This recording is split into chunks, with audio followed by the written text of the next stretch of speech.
Hey, thanks for joining. I got a new video for you. Today we're going to be installing a rough country cold air intake kit on my 16 Jeep Wrangler with the 3.6. It's going to be pretty straightforward.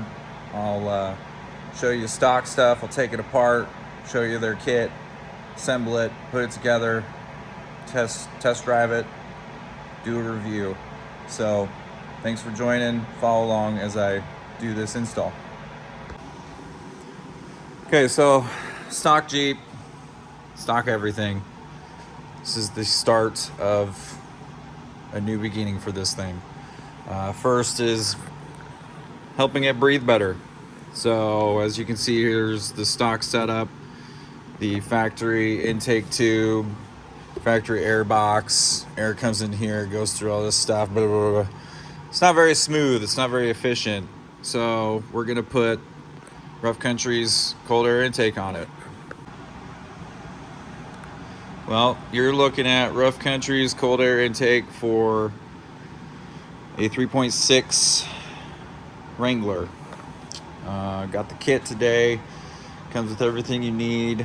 All the clamps, the hardware, the air box. You got your inlet tube, some gaskets, and then of course the big beautiful air filter. And we're gonna go ahead and get started and get this on the Jeep. But first we have to take the old Jeep apart. So here we go. So if we come over here, first thing we're gonna do is lift up on this. Just snaps in place. Pull towards you. Take that cover off out of the way. That way you can gain access, have more room to work, and you can see what you're dealing with. This is a 7mm bolt here, I believe. 7 or 8mm, haven't figured it out yet. I'll let you know. And you loosen that clamp. Intake hose comes off. You gotta take these 10mm out. Same thing on this side, loosen this one. And then I believe this just snaps down. You just lift up to take it out. So here we go.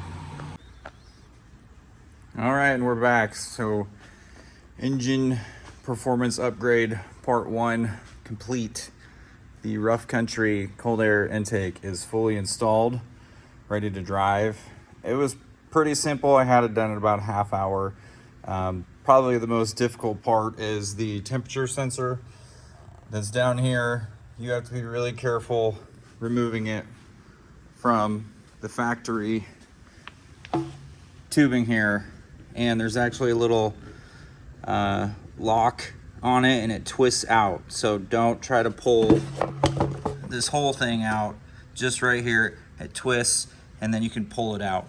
You do have to finesse it a little bit because the end that sticks through here is very fragile and it's a plastic sensor, so be careful. That's pretty much my only word of caution on this deal. Otherwise, it was very easy, and I am looking forward to. I don't think it will do a whole lot of horsepower gains, just because you have the computer that adjusts airflow and all that, but I'm sure it's going to sound a lot better when I am driving it.